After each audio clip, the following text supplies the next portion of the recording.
Hello everyone, welcome to study IQ. Study IQ के इस video में हम बात करेंगे चाइना के जो प्रेसिडेंट हैं शी जिनपिंग, उनका 2035 प्लान क्या है। अभी अभी चाइना की कम्युनिस्ट पार्टी जो है उसकी 19th कमेटी मीटिंग हुई थी। प्लेनरी सेशन अभी अभी खत्म हुआ है 29 अक्टूबर को, और एक 2035 का ब्लूप्रिंट निकल कर आया है, तो उसको डिस्कस करेंगे। सो आइए वीडियो को स्टार्ट करते हैं। चाइनीज कम्युनिस्ट पार्टी, उनकी 19th सेंट्रल कमेटी की जो मीटिंग है वो 29 अक्टूबर को ख़त्म हुई। ये 4 दिन तक चली। ये जो मीटिंग है, याद रखिए, काफ़ी सीक्रेटिव होती है। ये किसी भी तरह से सार्वजनिक तौर पर नहीं होती, पब्लिक नहीं होती। और ये मिले क्यों थे, ये मीटिंग हुई क्यों थी? ये मीटिंग इसलिए हुई थी कि चाइना का जो 14वां पंचवर्षीय योजना है, 14th 5 ईयर प्लान, वो डिस्कस करने के लिए। यानी अगले 5 साल चाइना का जो 5 ईयर प्लान है वो किस तरह का रहेगा, उसका ड्राफ्ट तैयार किया गया है। अभी ये ड्राफ्ट अप्लाई नहीं किया गया है क्योंकि 2021 में नेशनल पीपल्स कांग्रेस होगा, मोस्ट लाइकली जनवरी में होगा, और तब ये अप्रूव होगा। तो तब तक इसमें चेंजेस किए जा सकते हैं। तो लेकिन एक ब्लूप्रिंट, एक ड्राफ्ट तैयार हो गया है 14th 5 ईयर प्लान का, जो चाइना की आने वाले समय में सोशल और इकोनॉमिक पॉलिसीज कैसी होंगी उनको ड्राइव करेगा। तो ये एक तरह का विजन डॉक्यूमेंट होगा 5 ईयर प्लान के लिए। तो इसमें जब ये रिलीज किया गया, जो ड्राफ्ट है ये पब्लिक डोमेन में है, ये रिलीज कर दिया है। तो इसमें क्या क्या बातें की गई कि चाइना किन प्रॉब्लम्स पे आजकल फेस करना चाहेगा अपने 14th 5 ईयर प्लान में। चाइना ने कहा कि चाइना में जो रूरल और अर्बन जो रेजिडेंट हैं उनके बीच में इनइक्वालिटी बढ़ रही है, लगातार बढ़ रही है। यानी ग्रामीण और शहरी इलाकों में जो आर्थिक असमानता है वो लगातार चाइना में बढ़ती जा रही है। दूसरा, चाइना एनवायरमेंटल इश्यूज को टैकल करेगा। चाइना भी दुनिया में वन ऑफ द बिगेस्ट पॉल्यूटर्स है, सबसे बड़ा जो प्रदूषक है उनमें आता है चाइना। टॉप 2 कंट्रीज जो सबसे ज़्यादा पॉल्यूटिंग है उनमें यूएस और चाइना है। फिर चाइना ने कहा कि लैक ऑफ क्वालिटी इनोवेशन, अपने वो अभी जो इनोवेशन है वहाँ पे नवाचार है, उससे चाइना खुश नहीं है। तो ये 3 चीज़ें उन्होंने हाईलाइट करी हैं as problems of the future, जो इन 5 ईयर प्लान में चाइना टैकल करना चाह रहा है।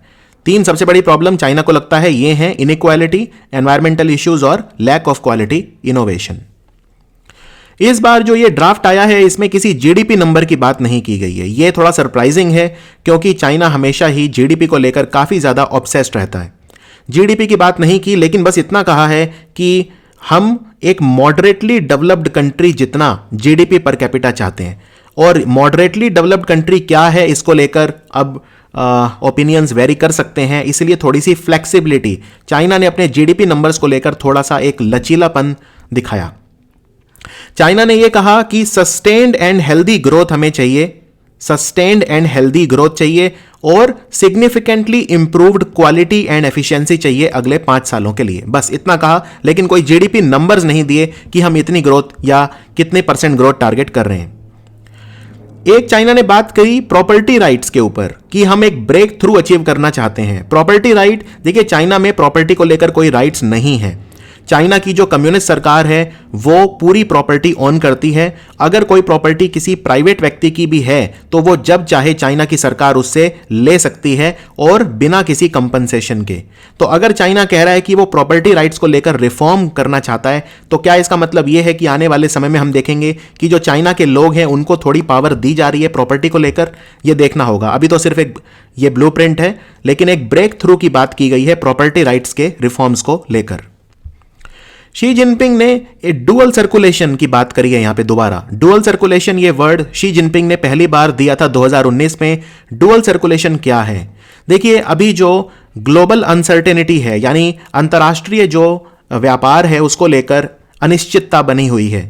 डोनाल्ड ट्रंप का जो कड़ा रुख है चीन के प्रति, उसको लेकर जो क्लाइमेट है वो वोलेटाइल है।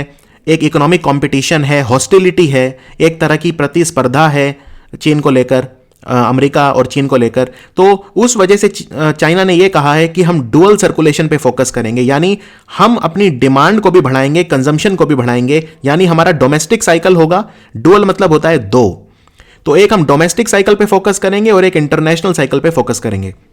डोमेस्टिक साइकिल मतलब यह है कि चाइना की इकोनॉमी जो है वो भी स्लो डाउन कर रही है, और इकोनॉमी स्लो डाउन के पीछे एक बहुत बड़ा रीजन ये है, वहां पे डिमांड कम हो रही है। सेम प्रॉब्लम जो इंडिया में है, demand problem, supply side problem नहीं है। इसलिए आप देखेंगे कि रिजर्व बैंक ऑफ इंडिया ने भारत में भी पिछले 3 सालों में बहुत ज्यादा रेपो रेट कट किया है, लेकिन उसके बावजूद इकोनॉमी ग्रो नहीं कर रही है, क्योंकि सप्लाई साइड में तो पैसा है लेकिन डिमांड साइड जो है वो वीक है। यही सेम प्रॉब्लम चाइना के सामने आ रही है, कंजम्पशन डिमांड। तो वो डोमेस्टिक साइकिल पे फोकस करेंगे और इंटरनेशनल साइकिल पे भी फोकस करेंगे अगले 5 सालों में। इंटरनेशनल साइकिल का मतलब है चाइना विदेशी व्यापार और विदेशी निवेश को बढ़ाने के लिए काम करेगा। इसमें जो ये ड्राफ्ट इशू हुआ है, इसमें बहुत सारे रेफरेंसेस दिए गए हैं कि चाइना अपनी डोमेस्टिक डिमांड को मजबूत करेगा। चाइना ने टेक्नोलॉजी और इनोवेशन पे काफी स्ट्रांग फोकस करने की बात करी। आजकल आप जानते हैं एक टेक्नोलॉजिकल वॉर चल रही है चाइना और अमेरिका में बहुत सारी चीजों को लेकर।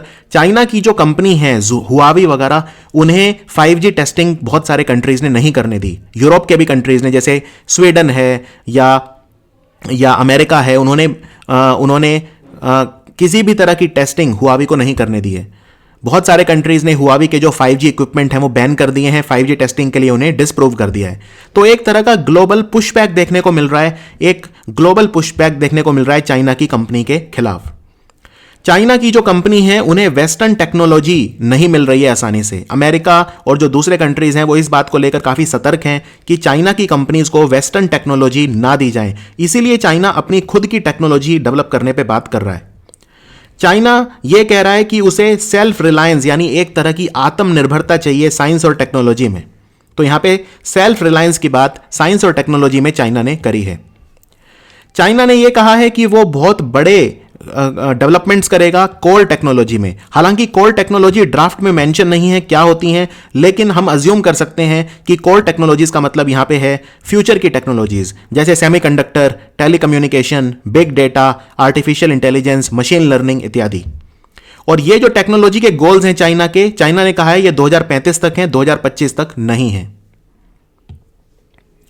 तो चाइना का जो ये 15 साल का ब्लूप्रिंट है, इसको किस तरह से देखा जाए। चाइना ने एक बहुत इंपॉर्टेंट वर्ड मेंशन करा है कि 2035 तक हम अपना गोल अचीव कर लेंगे। और वो क्या है? वो गोल है मॉडर्न सोशलिस्ट कंट्री बनने का, एक आधुनिक समाजवादी देश बनने का। हमारा जो ड्रीम है वो हम अचीव कर लेंगे 2035 तक। और ये थोड़ा सरप्राइजिंग है क्योंकि चाइना ने पहले ये गोल 2049 तक रखा था, क्योंकि 2049 चाइना की आज़ादी को 100 साल हो जाएंगे। 1 अक्टूबर 1949 को माओ जेडोंग ने डिक्लेयर किया था पीपल्स रिपब्लिक ऑफ चाइना।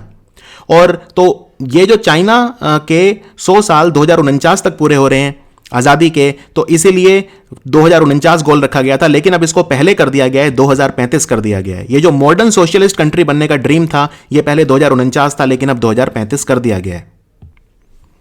तो शी जिनपिंग ने 2035 क्यों किया, 2049 से 2035? देखिए, शी जिनपिंग जो हैं ये आजीवन राष्ट्रपति रहना चाहते हैं, इसमें कोई दो राहें नहीं है। चाइना का जो संविधान है वो एक व्यक्ति को सिर्फ 2 बार राष्ट्रपति बनने की इजाजत देता था, लेकिन 2018 में चाइना ने अपने संविधान में संशोधन किया और ये जो 2 बार की लिमिट थी इसको हटा दिया। तो अब शी जिनपिंग का प्लान यह है कि चाइना को जहां वो देखना चाहते हैं वो 2035 तक देखना चाहते हैं, 2049 तक नहीं, क्योंकि शी जिनपिंग की एज अब हो गई है 67। तो 2049 तक लगता तो नहीं वो जिएंगे, क्योंकि तब उनकी एज 96 हो जाएगी। हाँ, लेकिन 2035 तक शायद वो जी सकें, क्योंकि तब उनकी एज 82 हो जाएगी। तो शायद शी जिनपिंग ऑलरेडी इस फ्रेम ऑफ माइंड में है कि वो प्रेसिडेंट फॉर लाइफ रहना चाहते हैं, इसीलिए उन्होंने टारगेट 2035 कर दिया है। तो चाइना अपना जो मॉडर्नाइजेशन टारगेट है चाइना का, राइट, उन्होंने आगे कर दिया है। पहले 2049 था, जितने भी उनके टारगेट्स हैं जो 2049 तक थे। और ये 2049 वाला जो नंबर है ये एक वजह से और इंपॉर्टेंट है। वो इसलिए इंपॉर्टेंट है, चाइना ये कहना चाहता है कि हम अमेरिका को पीछे छोड़कर दुनिया की नंबर 1 इकोनॉमी बन जाएंगे 2035 तक। ये खुल के नहीं कह रहे हैं, लेकिन कम्युनिस्ट भाषा में जो लोग एक्सपर्ट्स हैं वो इसको यही समझते हैं, क्योंकि चाइना 2010 में दुनिया की दूसरी सबसे बड़ी इकोनॉमी बन गया था। और अब शी जिनपिंग ने यह डिक्लेयर करा है कि चाइना अपने आधुनिकीकरण के लक्ष्य पा लेगा 2035 तक। सोशलिस्ट मॉडर्नाइजेशन इन्होंने डायरेक्ट नहीं कहा है, लेकिन जो एक्सपर्ट्स हैं वो इस बात को समझते हैं कि ये कहने का मतलब यह है कि हम अमेरिका को पीछे छोड़ के दुनिया की नंबर 1 इकोनॉमी बन जाएंगे 2035 तक। और ये खुल के इसलिए नहीं कहा क्योंकि वो अमेरिका के जो राष्ट्रपति हैं डोनाल्ड ट्रंप उन्हें और प्रोवोक नहीं करना चाहता, क्योंकि इलेक्शंस 3 नवंबर को है अमेरिका में, तो अभी उसमें समय है, तो वो और ज्यादा प्रोवोक नहीं करना चाहता अमेरिका को।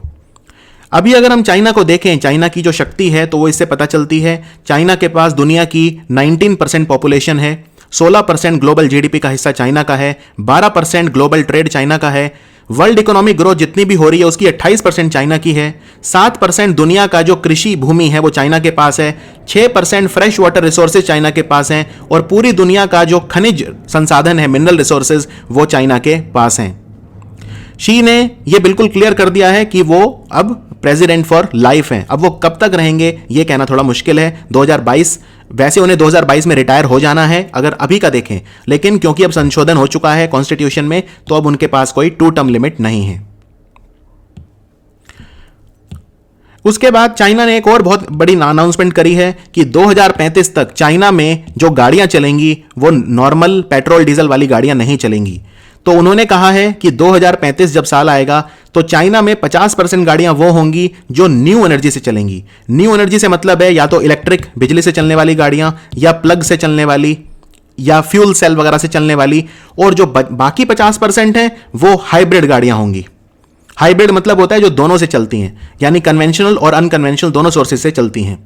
तो लेकिन बिल्कुल कन्वेंशनल गाड़ियां नहीं चलेंगी चाइना में 2035 के बाद। चाइना ने यह भी कहा कि वो अपना नेशनल डिफेंस और मिलिट्री को मॉडर्नाइज करेगा उसी पेस पर, बल्कि एक्सेलरेट करेगा जिस स्पीड से चाइना का जो मिलिट्री और डिफेंस है वो मॉडर्नाइज हो रहा है। तो चाइना के सामने अभी सबसे बड़े चैलेंजेस क्या हैं अगर हम देखें, सबसे बड़ा चैलेंज है स्लोइंग इकोनॉमी। चाइना की जो इकोनॉमी है वो स्लो डाउन देख रही है, कंजम्पशन और डिमांड बहुत बड़ा चैलेंज है। दूसरा, चाइना के खिलाफ अंतर्राष्ट्रीय गठबंधन बनाए जा रहे हैं, जैसे क्वाड, जिसको ऑलरेडी एशियन नेटो की तरह देखा जा रहा है, या फिर 6 आइज। 6 आइज क्या है? एक संगठन है जिसको 5 आइज बोलते हैं। इसमें अमेरिका है, ऑस्ट्रेलिया, न्यूजीलैंड, यूके, यूएस है, इसमें ये सारे कंट्रीज हैं, कनाडा वगैरह। तो ये अपनी इंटेलिजेंस शेयर करते हैं। अब जापान भी इसको ज्वाइन कर रहा है, तो ये 5 आंख की बजाय हो जाएंगी 6 आंख, यानी 6 आइज। तो ये चाइना को दिमाग में रखे ही बन रहे हैं। फिर चाइना की कंपनीज के खिलाफ हमने देखा एक ग्लोबल पुश बैक देखने को मिल रहा है, जैसे हुआवी वगैरह। स्पाइंग कंसर्न्स हैं, टिकटॉक के खिलाफ हमने देखा एनवायरमेंट कई कंट्रीज में।